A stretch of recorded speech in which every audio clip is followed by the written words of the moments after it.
Hello, can you hear me?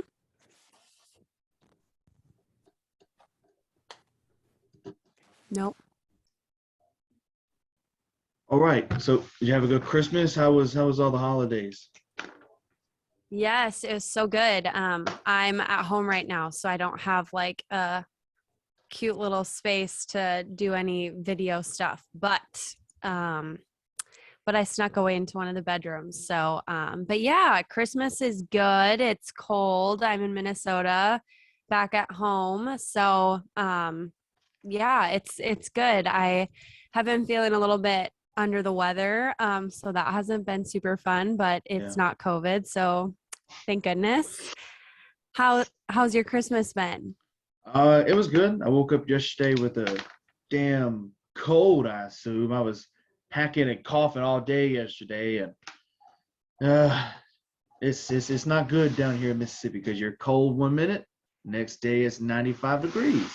So it's That's so crazy. crazy. Yeah, that's so crazy. What is it there right now? It is 70, let's see, 78. Holy buckets, that's crazy. It It's was yeah, it was like 70. 23 here, Holy crap. You're back home in where? Minnesota. Minnesota. Okay. Is it Yep. snowing yet?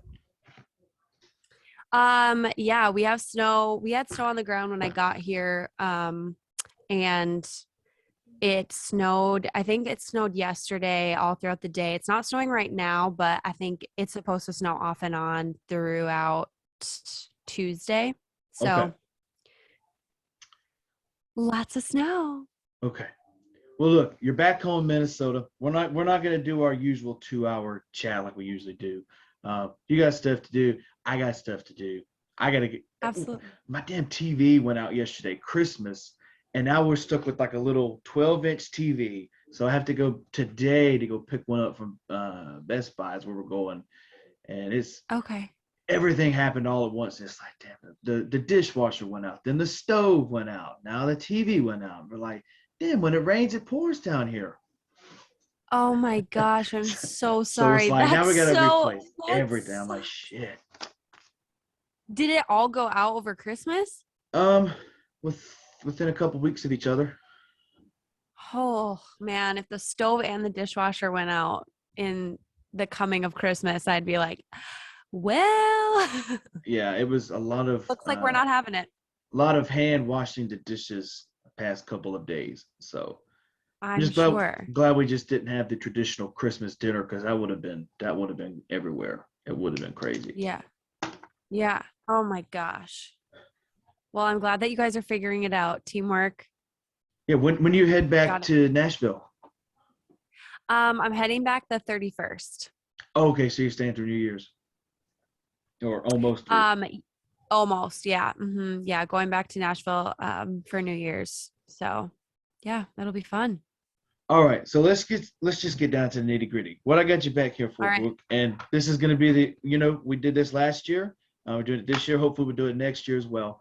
It's our top Yeah. five albums of the year, um, and mine are a little different than they would be. And we're also doing the top five songs of the year as well. So I figured we would just go ahead and start with the songs of the year. So Okay. do you want to go first? You want me to go first? We're going to swap back and forth. So, Yeah. Doesn't matter. okay. Well, I'll tell you what, you go first on the Okay. songs, and then I'll go first on the albums. Okay. So I'm going to start with, let's start with like number five. Yep, Yeah. we're going to go 5-1. Okay, cool. So, um, so my number five was Drunk and I Don't Want to Go Home, Miranda Lambert and Elle King. I think that this song is so fun. I thought that it's so well done. It's such a simple concept of like you're out on the town with your friends and you're like, well, I'm feeling good and I Mm, don't want to go home yet because I don't want this night to end kind of thing. mm, It's such a fun like girls' night song. And I just feel like I feel like I haven't had a lot of that from women in country music lately. And so when I heard this song, I'm like, one, it's so catchy. two, anybody can sing this song, and I can already picture like so many people in the bars like, I'm drunk and I don't want to go home, and just like, Mhm.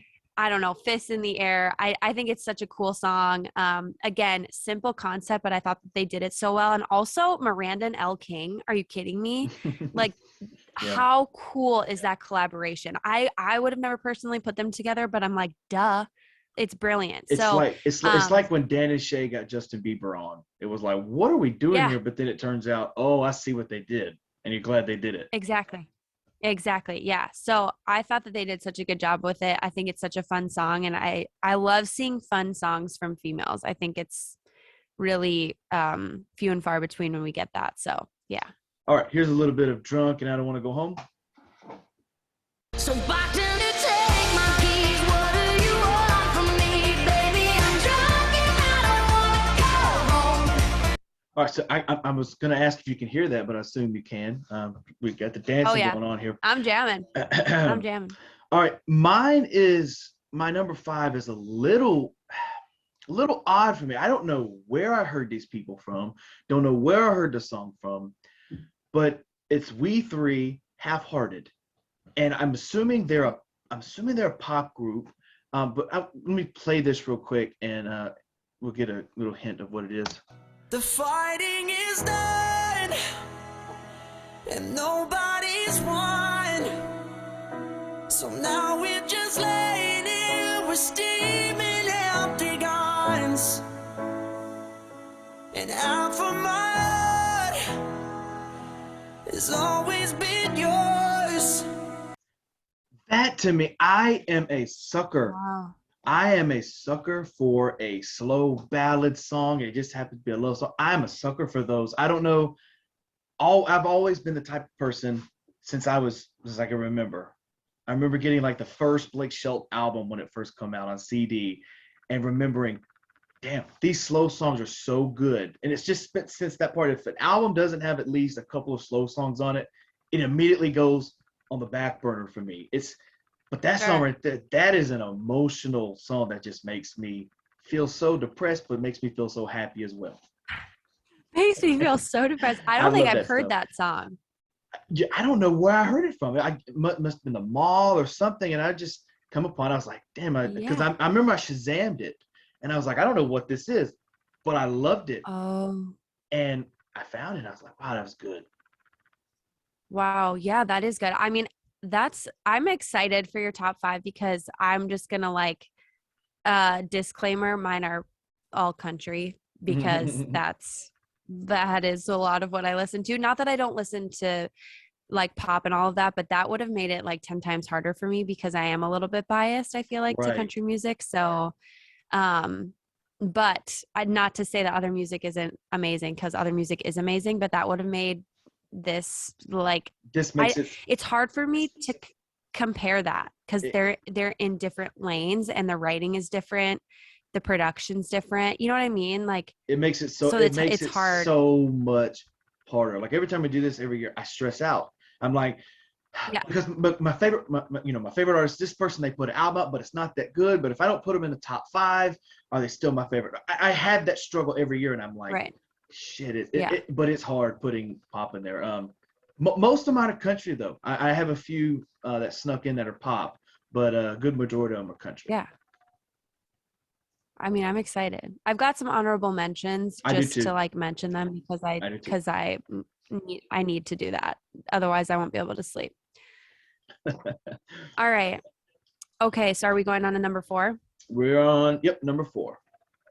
Okay, so my number 4 song of the year was "Tab with My Name on It" by Ryan Hurd. And I feel like With my name on it, and I'll be sitting here all night. TV with the game on it. That came out louder than I thought it was going to come. My speakers were like, it was. that shit was loud. I loved it. I think it was extremely appropriate. Okay. Oh, that song is so good. I remember, I think so. I don't listen to Ryan Hurd that much, or I haven't before. Mm. But a lot of my friends love Ryan Hurd. And when I say they love Ryan Hurd, like love him. Okay. And so a bunch of people were posting when he released his new album and Pelago. Pelago, which is Whatever so the good. fuck that means. Yeah, isn't it something like I don't know. I looked it up. It's something about vacation, I think, or something like that. Or a Okay. place. Is it a place? I'm looking Maybe? right now. Yeah. Because I remember in one I song looked he it up. goes, "Mix our own Pelago, ba-ba-da-ba-doo-boo," something like that. Yeah. I'm looking I right want now. to say it's something that has to do with. Pelago is an open sea, so make your own Okay. ocean. I'm assuming when he was Yeah. saying like that. Yeah. Okay. All right. Which is so cool. Ryan Hurd is so brilliant too, and I think that he hasn't gotten um the credit or the attention that he deserves because I think he is such an incredible songwriter. So for him to release this album, I think is so cool. And Tab with My Name on It really stuck out to me. It kind of just like rips your heart out of your chest because it's this guy that's trying to get over a girl, like simple concept again, except he uses a bar tab to explain all the emotions that he's going through in one night and how he wants this old girl to, his ex girl or whatever, to come to the bar and put a few drinks on his tab, like come on and we can just like talk things out or whatever. And it's not even, he doesn't even explain what he really wants from it. It's just this feeling of longing for this person. And he's like, a new girl walks into the bar and she looks like you, and I can tell she wants to, like stay here a while or whatever. And but it's not her, but it's not the ex, and it's not the girl that he wants. And it's just the whole song I think is just so well written, and it just really it brings you back to a place of longing even if you're not there at the moment. So I think he did such a good job with that song. I'm gonna say something about Ryan Hurd, but it's gonna be later on in the albums. So if I don't mention it, remind me, because I have a theory about something that I didn't want him to do that he ended up doing. And I wonder if it's gonna dread his career or put him on the map. So that's kind of where I am right now. Okay. So my number 4, I'm gonna get this pulled up, is also Ryan Hurd, but it's not Tab with My Name on it. It is If I Had Two Hearts. If I had two hearts, one wouldn't be broken. If I had two hearts, one would still be mine. On my sleeve out in the open door. All right. The reason I picked this was, like you said, Ryan Hurd is just this brilliant songwriter. And I think it was because I usually, like if I'm doing stuff or I'm, editing audio or something, I'll be listening to music, and I happen to listen to Ryan Hurd's Pelago, and I heard that song, songs just go through you, you're listening to it, you're like, but I remember at the end of the chorus where he goes, if I had two hearts, I would let you break that one too. And I remember going, whoa. Let me go back. What is this about? And I went and listened to it, and I said, oh my goodness. I was like, this right here is songwriting. This is Ed Sheeran songwriting in country music.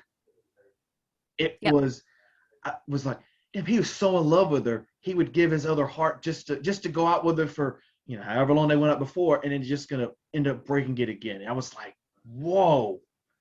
I was in shock when I heard it. I remember that's why it's on here, because not a lot of people are gonna know it because it's an album cut, but it's my show, my list. But I put it on here just for that reason, because of the impact that it had, where I was like, whoa. And not a lot of songs can do that. Right. And I think that that's cool that it's, like, sure, there's going to be so many songs that are album cuts, but I feel like it's the people that take the time to go through the albums that find that their favorite songs aren't the singles. Right. Like they're like a lot of people's favorite songs aren't. That's always mine, because I always get bored with the singles because they just play them 90 times a day. I'm like, right. And then the worst thing is when your favorite song on an album turns out to be the single, single down the line, you're like, damn. A lot of Luke Bryan stuff happened for me like that. And I was like, man. Yeah. Yeah, I would agree with that. Yeah, that's so cool. Yeah, Reinhardt's so good. Oh my So gosh. good. All right, Brooke, what's your number Okay. 3? Number 3, Till You Can't, Cody Johnson. So I Ooh, didn't really know I didn't really know about Cody Johnson until I mean, I feel like I've known about him. I just haven't really like listened to him right, before. right. But this song is what I've learned from this year is that like people love reminiscing and they love songs about reminiscing and they love heartfelt songs. And so it's so cool that Cody Johnson comes out with one that's not necessarily about, it's not about love or about life or about whatever. It's about everything. He touches on literally every aspect of life. It's not, Hmm. he's not focusing on one thing. And I think that that's really cool. He's not focusing on, well, you're going to lose the girl if you don't put a ring on her hand. It's like, well, Right, you can do this, you can do all of these things until you can't. So stop putting all these things off because we're all so afraid right, of so many things in life, and we're like too busy with work, we're too busy with school, we're too busy with whatever it is. We keep making excuses, and we can do all of these things, sure, they're at our right. fingertips right now until they're not.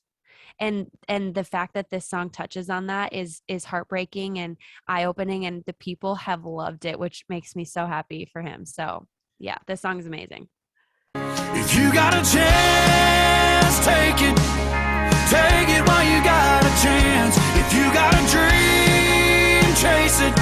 Cause a dream won't chase you back. If you're gonna love somebody, hold them as long and as strong and as close as you can. Till you can. Yeah, Cody Mm, Johnson, he's on the next level because yeah. he has his album didn't make my top 5. Maybe it would have made top 10, but I enjoy the fact that he doesn't have to have a record label to put Yeah. out great sounding stuff. And I say that a lot. And I did that. I didn't put any type of independent artist on my list because one, I don't want to show favoritism, and two, if you're independent, you still have a lot of growing to do from Right. from me doing this podcast. So with him just being like, no, I don't need a record label. Sure, I'm signed, but I don't have to have one. He's been pushing it, killing it for well over a decade, it seems. And now to see him finally pushing through, he reminds me of one of those guys off like Yellowstone, that show with Yeah. Kevin Costner. He seems like he would just be a real badass guy that could beat me slap up if I come across him the wrong way. He could beat me to Right. pieces, bro. Great. Right. But yeah, I Yeah. No, agree. he's Cody Johnson's great. He has a I don't know if you listened to his album, but he has a song on there, and it's a song about like meeting his wife, and you're thinking it's going to be this lovey-dovey song, but it turns out that you know he built the house, he put the foundation down, built the concrete, put the doors up, but she was the one that came in and made the house a home. He built the Mhm. house, but she made home, and I was Right. like, I Right. like that. I got it. I got you 100% what you're for. Like what you Right. are, Cody Johnson. I got it. Right. Right. Yeah, he's doing such, he's literally killing it, and it's so exciting to see someone like him, especially like you said, after he's been killing it so for so long on his own. It's so cool to see him really like break through like this. My number, what number we on? We're on number 3. This See, getting into top 3 was tough for me because these 3 songs are the ones that I've listened to the most. I did that with my albums. I went on my Apple Music and I said, okay, what 5 songs, what 5 albums have I listened to the most? Because I cannot choose off the top of my head. Right. So number 3 is Jordan Davis's "Buy Dirt." Here's a little bit of that. Well,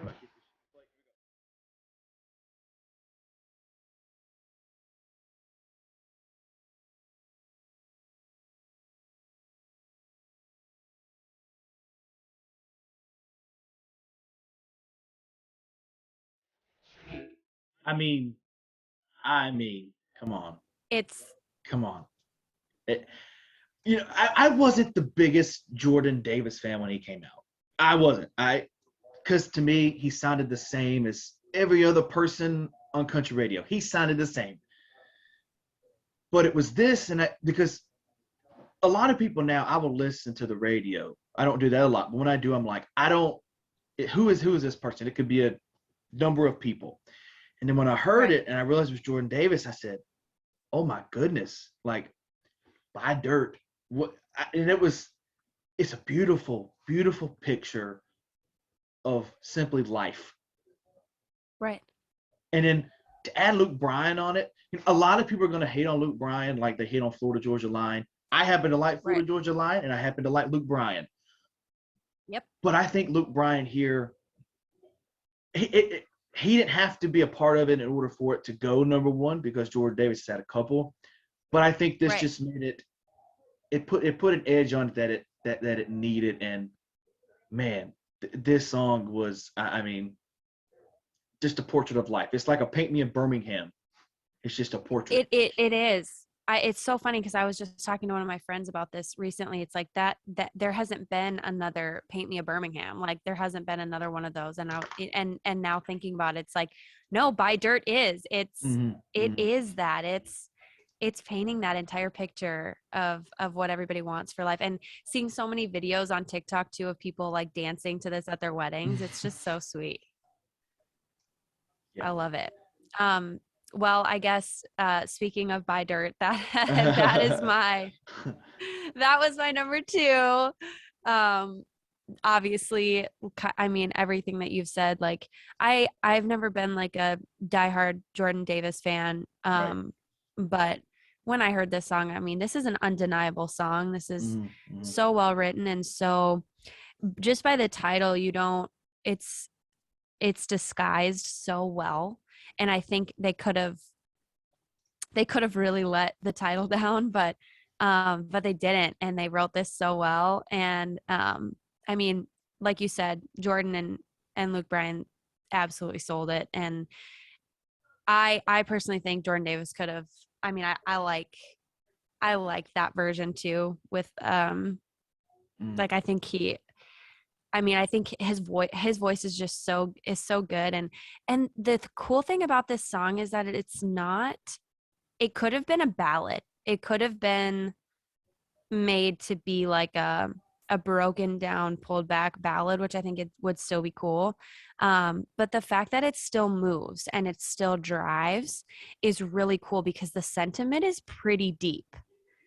So when you can balance that out with some like driving production, I think is really cool. So this song just all around is so good. I feel like it's been on the charts forever since it has been released. Like it's still top 5 or something. I would probably. Yeah, I mean it's killing it. And I think it's just so cool. Like I said before with the Cody Johnson song, like people love like that reminiscing and like thinking back to how they started their life, or for the people who are just starting their lives, just getting married, just settling down. Like people love to think back on that. And this song brings people back and also makes people excited for what to look forward to. So do you know what it reminds me of, Brooke? And I'm sitting here thinking, as you were mentioning, the title could have let it down. It reminds me of the Florida Georgia Line song Dirt. You came from it, you were made from it. Yep. Now you're going to go back to it. And I think this could be like the sequel to Dirt. Yep. In all honesty, I'm just sitting here thinking, I'm like, you could play Dirt and Buy Dirt back to back, and it would be a story. Right. It would be a story. Yeah, that's a good point. I didn't even think about that. Now, we get to, what are we on? We're on 2. Yep, we're on 2. Okay. Yep. I got these stupid notes here because I'm everywhere today.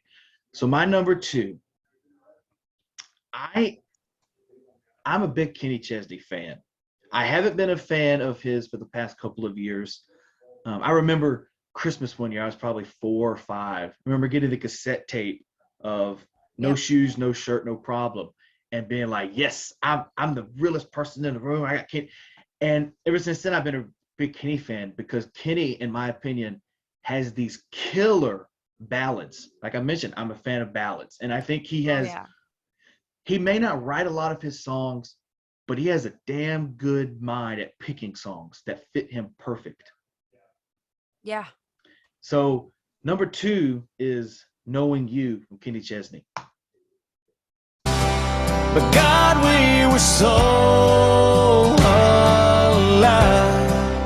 I was a kid on a carnival ride, holding my breath till the moment when you were gonna leave me too soon.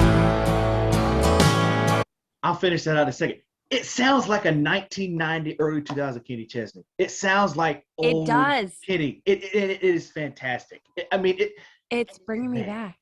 It is great. I got like six, 7 finish. But I'd do it all over, 'cause damn, it was good knowing you. Yeah, that brings me back to like, oh my goodness. But in the morning I'm leaving, making my way back to Cleveland. Yeah, it reminds me that I'm like, good. And then I forget, I'm like, Kenny Chesney is damn good. And he is still. He's so good. Let's break this down. You got Kenny, you've got Tim. You could put Blake Shelton in that realm that started out early 2000s, late 90s, and they're still effing killing it today. All of them. And they're still damn good. So good. But no, man, Kenny is good. Kenny, and that's such Kenny a good point. That does sound like 90s, early 2000s Kenny Chesney, which is so cool because I feel like people are trying to stay away from that. And it's like, man, bring back the 90s country music. That stuff's that stuff's the really good stuff. All right. Yeah.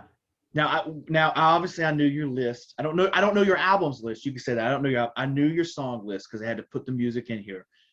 Our number one is the same song. We'll get into this. We'll get into this at the albums. But when I heard this song and it was the first damn song on the album, I said, "Oh my Jesus!" I said, "Oh my God." This is it. Here is Sand in My Boots from Morgan Wallen. Yeah, but now I'm dodging potholes in my sunburned Silverado, like a heartbroken desperado, headed right back to my roots. Something about the way she kissed me tells me she loves Eastern Tennessee. Yeah, but all I brought back with me was some sand in my boots.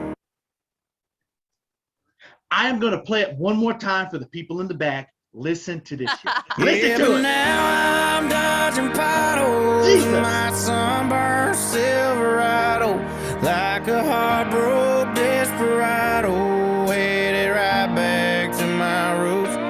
Something about the way she kissed me tells me she loves Eastern Tennessee. Yeah, but all I brought back with me was some sand in my boots. Come on. I mean, damn. Did it freeze? Can you hear me? Yep, I can hear you. Okay. Yeah. We were jamming too hard? We were jamming too hard. It kind of crashed the system. Oh my gosh. No. Sand I love that song boots. so much. Oh my goodness. Oh my god. Like I said, when I first heard that, and that was the first album or first song on the album, I said, okay, I am in for something completely I'm not ready for. Because I'm going to put it right here now. I was a Morgan Wallen fan before. Being a Morgan Wallen fan was cool. I was a fan of his first album, If I Know Me. A lot of people know that. They've listened to the podcast. They know that. And then now people are jumping on the Morgan Wallen bandwagon. They're like, you're just a fan of what everybody else is. No, fuck you. I was a fan way before. But it's just, Morgan Wallen is on this next level, and I don't know what damn level he's on. I don't know what level. Everybody needs to get to it. I know that. Well, it's because he has incredible writers writing his stuff. I mean, oh my goodness. Michael Hardy. Who else was it? He's got Ernest. Josh Osborne. Well, Sand in My Boots was. Well, hang on. I've got it written down right here. Let's see. Sand in My Boots was Ashley Gorley, Hardy, and Ashley Josh Gorley. Osborne. Holy Josh Osborne. shit. Okay. Yeah. But- I mean, can we just take a minute to talk about Michael Hardy Oh, yeah. is Mm-hmm. I think one of the best songwriters, period, dot, exclamation point, period. I love him so much. I'm gonna put this I out there. love him. I'm not trying to interrupt you. I'm gonna put this out there. I went as Michael Hardy for fucking Halloween. Beat that. Oh, I did too. Oh, damn, really? Wait, did you not see on my Instagram? I don't think so. Oh, I grew my goatee and I grew my mustache out. Had all this shaved. Had a snapback going. I was damn Hardy. I was. Oh, you drew it on. Yeah, well, of course. I don't have the hair to Well, go with it, no, but I had the no. glasses. I'm not stupid. I knew you couldn't grow anything. I just didn't know if you would have went and got like the fake mustache and stuff out. Those look more fake than this. Like Really? when we drew it on with old mascara, and I went to Red Door on Halloween, and I had people like double take at me, and they were like, yeah. oh, for a second, like I was like, really? That's so funny. I even bought like a can of dip, had it in my back pocket. Yeah, I put tattoos on my forearm. I didn't go that far. I wore a long sleeve. I don't wear boots, but I borrowed a pair of boots from my brother. Had some jeans on. Had a snapback. Of course, I got my glasses. I can't see without these damn things anywhere. And then I grew out my goatee and my mustache. And inspiration, Hardy. I got to keep this out of inspiration from Hardy. Hardy is like my hero. He is damn good. Oh, he is like my hero. Hardy's I never like anything on social media. I mean, I do every now and then, but every post from Hardy, I'm just like, heart it, comment. I'm the biggest fangirling out over Hardy. Of course, he's a Mississippi guy, so I'm trying. Right. Hardy, fucking Is listen. he from a town near you? A few hours away. Okay. I've been with his publicist, messaging her, I need you on my podcast. The biggest in Mississippi. Hardy, if you're listening, come on. I'll keep you 15 minutes is all I'm asking, bro. No, I'm not. I'm asking for all day long. Yeah, right. But yeah. Oh my gosh. No, Hardy is Hardy got it with God's Country, in my opinion. Once he wrote that, it's crazy. But there's this new guy on the scene, Ernest. Ernest wrote a lot of the Morgan Wallen stuff. I didn't know who the guy was until I think I was listening to like Theo Vaughn's podcast or something. He had Morgan Wallen on there. And then like Ernest and Hardy showed up. And I never knew who the guy was until then. And I realized. And the cutest thing is that they're all like best friends and they all write together all the time, which is so adorable. Sure. I love it. And I honestly, I also think I think a song should always like stand alone. However, if you go to a Morgan Wallen concert and you hear Sand in My Boots live, which it is the first song that he comes out and plays yes, at shows. I know. Oh my goodness. Which is unexpected. And I was floored that he came out. He came out by himself. The band wasn't out. He came out by himself, sat down at the keys and played it like just him and the keys.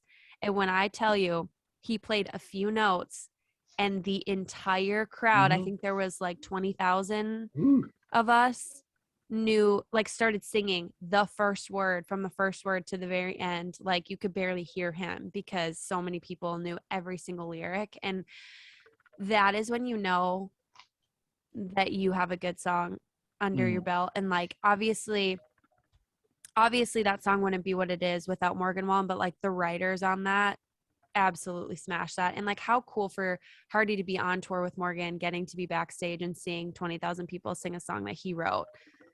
But here's the thing. Hardy was just as good as Morgan Wallen was in concert. Just as good.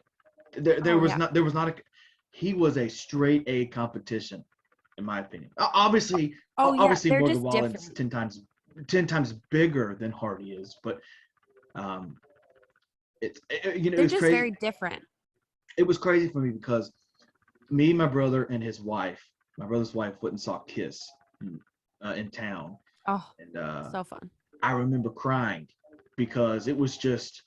I don't ever cry, but I remember listening to my favorite song. They were playing it, and tears are just coming down. And everybody's looking at me like, "What the fuck are you crying for?" And I was like, I will never get that experience again. Morgan Wallen opens up with "Sand in My Boots." The same emotions happened, and I said, "Oh my goodness, I'm turning into a damn female at this concert." It Oh was, gosh. it was crazy. It was.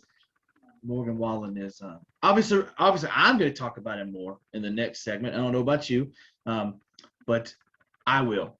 So I think we need to stop there at Morgan Oh yeah. Wallen and go to the next one. I would like to say I did not cry at Sand in My Boots at the concert, but I did cry at the end of He Went to Jared because Oh Morgan and Hardy my obviously sing that goodness! together. And when I tell you, I have a video of the entire song, of the entire performance, and Really? at the end I panned it back to my face, and when I tell you there were tears in my eyes like streaming because I was just in amazement that something could like rock so hard. Like He Went to Jared is like a dope song. Like it's good, but it's not like the best song in the world. But when I tell you it's the best song in the world when they sing it together live, it's the best song in the world. No, Like no, no, no. it I'm going to say this: it's not the best song in the world, but in today's terms, it's ranked up there as the best written. Because think about it. well what Think about it. they pull it off. Think about it. If you break down the lyrics, they are like so strong. They're like, okay, he went to Ole Miss, I went to work. He's got papers, and I push dirt. Like she went to a new guy because he didn't care. He was this Southern badass guy that just Yeah. wanted to do whatever. She wanted better, so he's going to get drunk while now he's getting married to the girl that he loved. And I'm like, this is cool. And then when Sand in My Boots come and you're just listening to it, and all you hear is, and all I brought back with me was sand in my boots, and you're like, whoa, I got you, Morgan. I got you. It was yeah. Sand in My Boots is the best song on Morgan Wallen's album. Well, Yeah. It's I don't know, it's man. so They I got mean, Silverado for Sale. There is Quitting Time, all that stuff on there. But I think Sand in My Boots to open up the album with a ballad, a yeah. double album at that, like 40 songs, was risky but also brilliant at the same time because it put a pace of how the album's going to go. Right. No, I think it's brilliant. I think him opening the show that way too is Yeah. brilliant. I don't know that they could have done better than Mm. that. I mean, it's a different show. It's a different experience I think than most people get going to a country music show. So, yeah, he's killing it. He's killing it. His writers are killing it. Everybody All right. So on that before team. we get into the albums, I want to go over. I have two honorable mentions for songs of this year. My two were, Okay. which was another pop song, was "Deja Vu" from Olivia Rodrigo. I'm not the biggest Mhm. Olivia Rodrigo fan, but that song, I was jamming out to that song every day. So Yeah. there was that one, and then trying to see what other one I had on here that I took off. Well, I guess there was only one. I can't find the other one I had on here. So do you have any honorable mentions on your songs? Yes. And this Things podcast a is man ought to everywhere. I know. understand. This is crazy. It's everywhere today. Yeah, that's okay. Okay. So my honorable mentions are Things a Man Ought to Know, Lainey Wilson. Mhm. I love this song. I think this song is so well written, and I'm so excited that it went number one.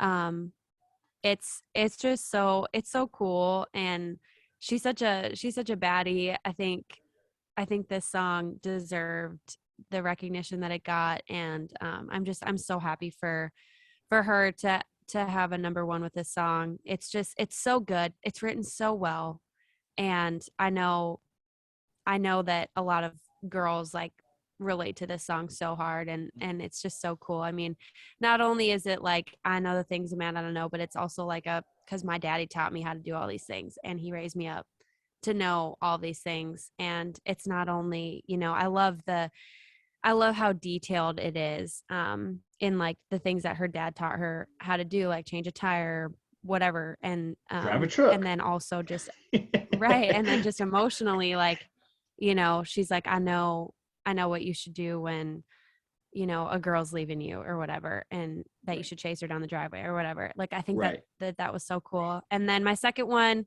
um, Fancy Like, Walker Hayes. Walker Hayes is killing it. Yeah. Yeah. I don't I didn't jump on the Fancy Like train, but I think it would be really ignorant of me to not mention it, because it literally has made Walker Hayes' career, and Fancy Like is everywhere that I go and everywhere that I am in the world. So I think, like, heck yeah to the writers on this song, and to Walker Hayes for killing it with this.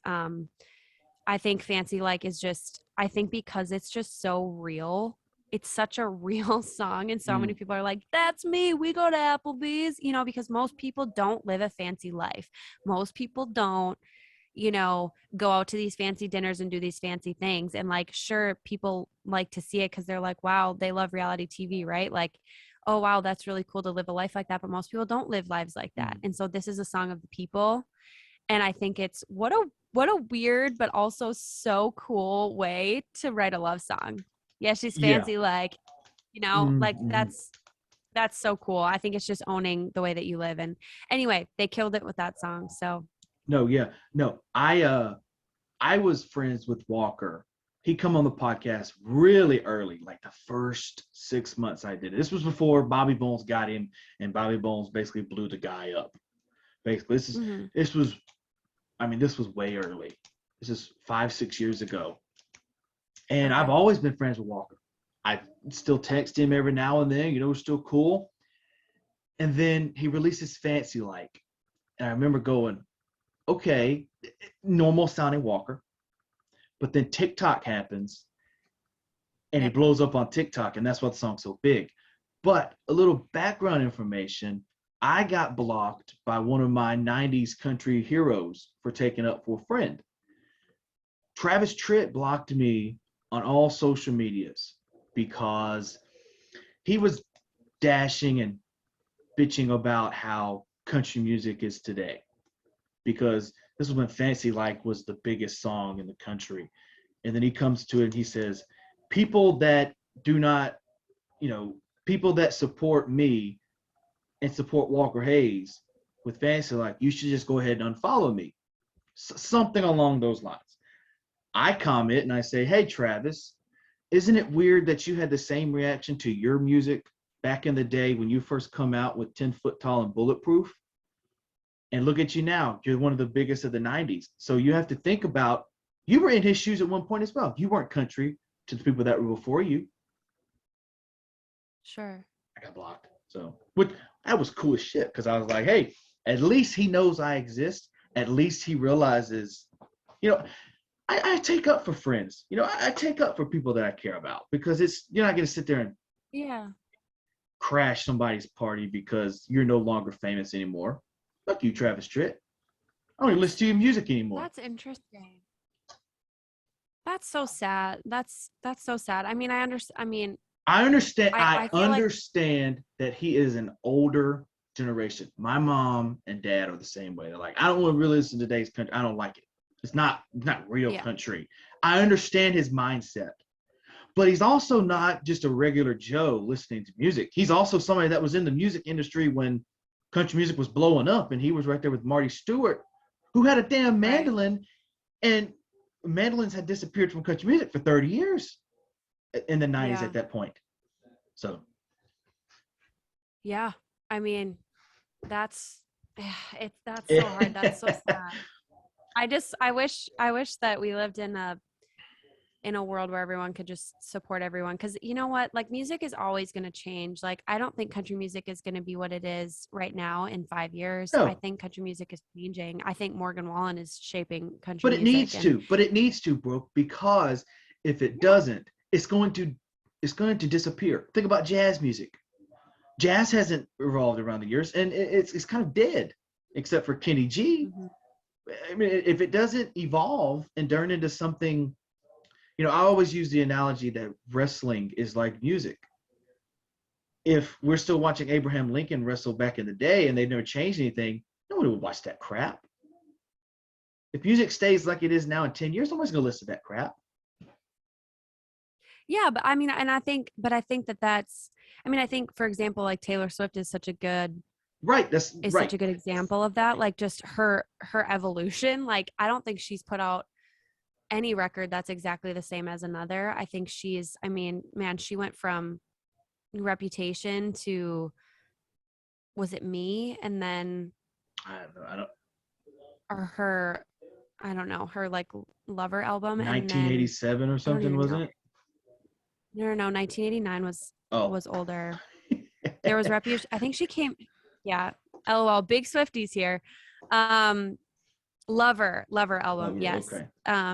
So it was like Reputation. So that was like badass Taylor, and then it was Lover, and she was all lovey.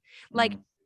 I think that was so cool that she just evolves. Like she just comes out as somebody else while still remaining Taylor, but it's just a different side of her. These are all such different sides of her. And then Folklore and Evermore, I mean, both of those were like a completely different side that no one's ever seen. I mean, that's her like leaning into her folkness, LOL, because it's called folklore. But Okay, is that again, why it's like called that? I'm not a big Taylor Swift no, fan. Okay. no, I don't think so. I think like folklore is just like tales. It's like Okay. I think like folklore means like I don't know, stories, family stories, maybe something like that. I could be making that up too.